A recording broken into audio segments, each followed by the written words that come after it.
एक महिला साधारण गरीब के कपड़े पहनती है और एक हॉस्पिटल में अपने आप को डॉक्टर साहब को दिखाने के लिए चली जाती है। वहां पर जब वह लाइन में लगी हुई थी तो हॉस्पिटल के अंदर का माहौल देखती है और उसे देखकर उसकी आंखें फटी के फटी रह जाती हैं, क्योंकि यहाँ पर हॉस्पिटल का जो भी स्टाफ था वह मरीजों के साथ बिल्कुल भी अच्छा व्यवहार नहीं कर रहा था और उनके साथ बुरा व्यवहार कर रहा था। और यहाँ पर जो डॉक्टर साहब होते हैं वह भी सभी मरीजों के लिए बहुत बड़े बड़े टेस्ट लिख रहे थे, जो टेस्ट उन्हें बाहर से ही करवाने होते थे, यानी कि हॉस्पिटल के अंदर किसी भी टेस्ट को नहीं किया जा रहा था। अब इस बात को देखकर वह पूरी तरह से हैरान हो जाती है, लेकिन जैसे उसका नंबर आता है तो डॉक्टर साहब उससे बातचीत करने के बाद उसे भी बाहर से सीटी स्कैन के लिए बोलने लगते हैं। अब यहाँ पर वह महिला कहने लगती है कि मैं बाहर से सीटी स्कैन क्यों करवाऊँ, जब इस हॉस्पिटल के अंदर सीटी स्कैन की मशीन है तो आप लोग ही मेरा सीटी स्कैन करो, क्योंकि मेरे पास इतने पैसे नहीं है और मैं बहुत ज़्यादा गरीब हूँ। अब इस बात को सुनकर जो डॉक्टर वहाँ के स्टाफ होते हैं वह उसे धमकाने लगते हैं और धक्के देकर वहाँ से बाहर भेजने लगते हैं। लेकिन तभी जो वह महिला होती है वह उनसे और भी ज़्यादा विरोध करती है और इसके बाद यहाँ पर स्टाफ के कुछ नर्सों को बुलाकर उसके साथ मारपीट करने की वो लोग कोशिश करते हैं। लेकिन उसी समय ये महिला अपनी असलियत बताती है और इस असलियत को सुनने के बाद पूरा के पूरा स्टाफ एकदम से पैर पकड़कर उनसे माफ़ी मांगने लगता है। कौन थी वह महिला और किस वजह से वो इस तरह से गरीब के भेष में उस हॉस्पिटल में गई थी, पूरी सच्चाई के बारे में जानने के लिए वीडियो को अंत तक जरूर देखें। मेरठ की एक गरीब बस्ती के अंदर एक महिला होती है जिसका नाम होता है बबली। बबली जिसके घर में उसका पति है और उसके 2 बच्चे हैं। वह दूसरों के घरों में काम किया करती है और उसका पति मेहनत मजदूरी करके अपना जीवन व्यतीत कर रहा है और अपने परिवार का पेट पाल रहा है। सब कुछ अच्छी तरह से चल रहा था, लेकिन तभी अचानक से यहाँ पर जो बबली होती है उसके पति के सिर में बहुत ज़ोर से दर्द होता है और उसके बाद यहाँ पर बबली अपने पति को लेकर हॉस्पिटल में दिखाने के लिए जाती है। वहाँ पर डॉक्टर साहब जैसे ही बबली के पति को देखते हैं तो देखने के बाद उनसे कह देते हैं कि आपको सीटी स्कैन कराना होगा और सीटी स्कैन के बाद ही हम आपको दवाई दे सकते हैं। अब यहाँ पर जो बबली होती है वह काफ़ी ज़्यादा गरीब है और उसे पूछने लगती है कि साहब ये सीटी स्कैन कितने का होगा। लेकिन यहाँ पर जो डॉक्टर होता है वो कहने लगता है कि वहाँ पर जाओगे तो तुम्हें अपने आप पता चल जाएगा कि कितने रुपए का सीटी स्कैन होगा और हमारा टाइम बर्बाद मत करो और आगे बढ़ो, क्योंकि यहाँ पर और भी लोगों को देखना है। ऐसा कहकर वह उसे धमका कर वहाँ से आगे बढ़ा देते हैं। लेकिन उसके बाद जो बबली होती है और हॉस्पिटल के कर्मचारियों से इस बात को पूछने की कोशिश करती है, क्योंकि उसके पास इतने पैसे नहीं है। तो यहाँ पर एक कंपाउंडर होता है, उसे वह पूछती है तो वह कहने लगता है कि आपका बाहर से लगभग 2000 रुपये में सीटी स्कैन होगा और अगर आपको यहाँ पर करवाना है तो कुछ पैसे मुझे देने होंगे और उसके बाद आपका सीटी स्कैन हो जाएगा। अब इस बात को सुनकर जो बबली होती है वो पूरी तरह से हैरान हो जाती है और पूछने लगती है कि कितने रुपए देने होंगे। तो यहाँ पर जो कंपाउंडर होता है वो कहने लगता है कि देखो ये बात किसी से कहनी नहीं है और मैं चुपके से तुम्हारा सीटी स्कैन करवा दूंगा, क्योंकि यहाँ पर मशीन है और उसी मशीन में तुम्हारा सीटी स्कैन हो जाएगा। उसके लिए तुम्हें मुझे 1000 रुपये देने होंगे। अब इस बात को सुनकर जो बबली होती है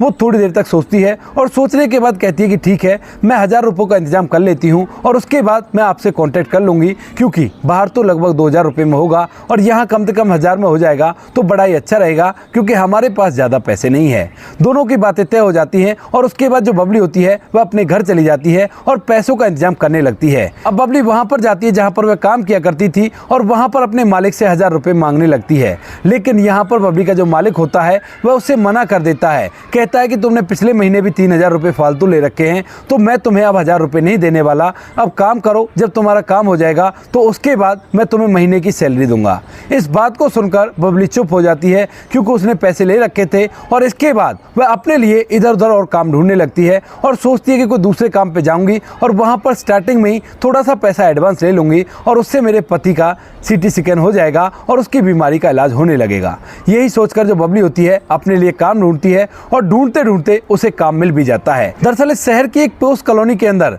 एक घर के अंदर अभी अभी एक महिला बसने के लिए आई है, जिस महिला का नाम होता है सुनीता। सुनीता किसी बड़ी पोस्ट पर है और यहाँ पर उसे काम वाली की जरूरत होती है। वह एक महिला से कहती है और वह महिला सीधा बबली के पास फोन कर देती है। अब बबली को जब पता चलता है कि यहाँ पर उसके लिए काम मिल गया है तो उसके बाद वह भागी दौड़ी उस जगह पर जाती है और वहाँ पर जाने के बाद सुनीता मैडम से काम की बात करने लगती है। सुनीता मैडम उसे काम समझा देती है और काम समझने के बाद यहाँ पर जो बबली होती है वह कहने लगती है कि मैडम आपका जो भी काम है वो तो मैं कर दूंगी, लेकिन आप मुझे 1000 रुपये एडवांस दे दीजिए क्योंकि मुझे बहुत ज़्यादा ज़रूरत है। अब इस बात को सुनकर यहाँ पर सुनीता पूरी तरह से हैरान हो जाती है क्योंकि काम वाली अक्सर एडवांस इस तरह से नहीं मांगा करती, क्योंकि उसका पहला ही दिन था और पहले दिन वो एडवांस मांग रही थी। तो उसके बाद वो कहने लगती है कि क्या हुआ, तुम इस तरह से एडवांस क्यों मांग रही हो, जबकि पहले दिन तो कोई भी एडवांस नहीं मांगा करता। तो इसके बाद यहाँ पर जो बबली होती है वो कहने लगती है कि मैडम बात तो आपकी ठीक है, लेकिन मेरे पति की तबीयत खराब है और उनके इलाज के लिए मुझे पैसे चाहिए और इसी वजह से मैं आपसे एडवांस मांग रही हूँ और इसी वजह से मैं दूसरे घर में काम ढूंढ रही हूँ। अब इस बात को सुनकर सुनीता कहने लगती है कि अगर ऐसी बात है तो तुम अपने पति का इलाज सरकारी हॉस्पिटल में करा लो,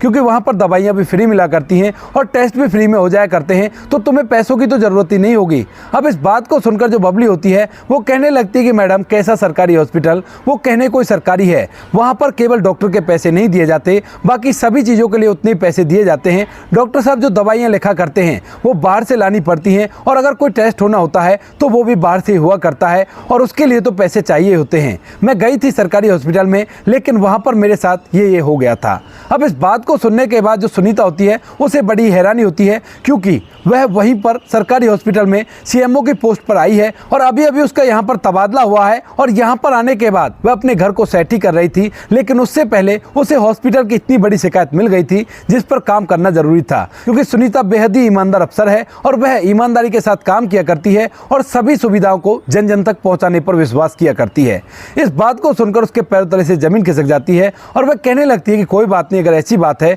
तो तुम ऐसा करो, कल मेरे साथ हॉस्पिटल में चलना और मैं भी तो देखूं कौन तुमसे पैसे मांगता है। अब इसके बाद बबली कहने लगती है कि मैडम आप क्या कर लेंगी, उन लोगों का तो रोज का काम है और वो लोग ऐसे ही किया करते हैं और जब कोई इस बात के लिए आवाज उठाया करता है तो वो लोग धमकाने भी लगा करते हैं। इस बात को सुनकर यहाँ पर जो सुनीता होती है वह उसे अपने बारे में बता देती है और कहती है कि मैं बहुत कुछ कर सकती हूँ, अगर तुम मेरा साथ दो तो उन लोगों को सबक मैं जरूर से सिखा दूंगी और इसके बाद वो ऐसा कुछ भी नहीं करेंगे। अब इस बात को सुनकर जो बबली होती है उसका साथ देने के लिए तैयार हो जाती है और यहाँ पर अगले ही दिन जो सुनीता होती है वह बबली से उसके कुछ कपड़े लेती है और उन कपड़ों को पहनकर बबली के जैसा ही बेस बनाकर उसके साथ सीधा सरकारी हॉस्पिटल में चली जाती है। वहां पर जाने के बाद वह बबली के नाम से एक नया पर्चा बनवाती है और उस पर्चे को लेकर खुद उस हॉस्पिटल की लाइन में लग जाती है जहां पर मरीजों को डॉक्टर साहब देख रहे थे। धीरे धीरे लाइन में नंबर चलता रहता है और यहाँ पर धीरे धीरे सुनीता के सामने हॉस्पिटल की सच्चाई सामने आती रहती है, क्योंकि यहाँ पर मरीजों के साथ बहुत बुरा व्यवहार वहाँ के कर्मचारी कर रहे थे और उन्हें धमका धमकाकर एक साइड में बिठा दिया करते थे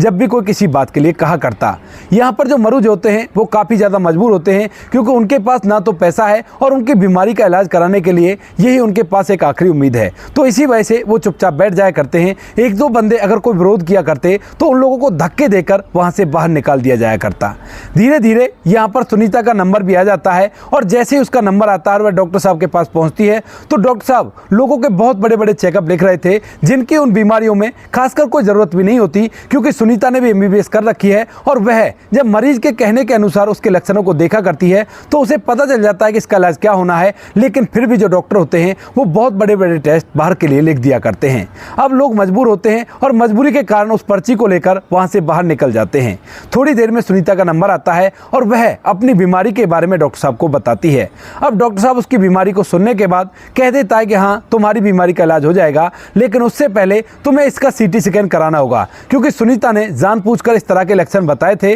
जिसमें डॉक्टर CT स्कैन तो लिख ही सके और उसके बाद वह उनका पर्दाफाश कर सके। अब इसके बाद जो सुनीता होती है वह कहने लगती है कि ठीक है डॉक्टर साहब मैं CT स्कैन करवा लूंगी, बताओ मुझे कौन से कमरे में जाना होगा। लेकिन तभी डॉक्टर साहब कहते हैं कि कमरे में, यहाँ पर किसी भी कमरे में तुम्हारा CT स्कैन नहीं होगा, तुम्हें बाहर से करवाना होगा, क्योंकि यहाँ पर जो मशीन है वो पूरी तरह से खराब हो गई है। अब इस बात को सुनकर यहाँ पर सुनीता पहले डॉक्टर साहब से रिक्वेस्ट करने लगती है, कहती है कि डॉक्टर साहब मैं काफ़ी ज़्यादा गरीब हूँ, मेरे पास इतने पैसे नहीं है जो बाहर से मैं CT स्कैन करवा लूँ। लेकिन तभी यहाँ पर जो डॉक्टर साहब होते हैं वो कहने लगते हैं कि रोज़ ऐसे ही गरीब यहाँ पर आया करते हैं और मैं किस किस के साथ भलाई करता फिरूंगा, आपको बाहर से करवाना होगा, इतने पैसे तो आपको खर्च करने ही होंगे। ऐसा कहकर वह उसे जाने के लिए कह देता है। लेकिन फिर से यहाँ पर जो सुनीता होती है गरीब के भेष में, वह कहने लगती है कि साहब ऐसा कुछ भी नहीं है, आप झूठ बोल रहे हो और आपके कर्मचारी बाहर से पैसा लेकर इसी हॉस्पिटल के अंदर CT स्कैन कर दिया करते हैं और इस बारे में मुझे पता है। अब यहाँ पर डॉक्टर साहब की जब पोल खुलती हुई दिखाई देती है तो उसके बाद वह सुनीता को धमकाने लगता है और इसके बाद जो सुनीता होती है वह भी उनसे कहने लगती है कि ऐसा नहीं चलेगा और हमारा CT स्कैन आपको करना होगा, क्योंकि हमारे पास बिल्कुल भी पैसे नहीं है।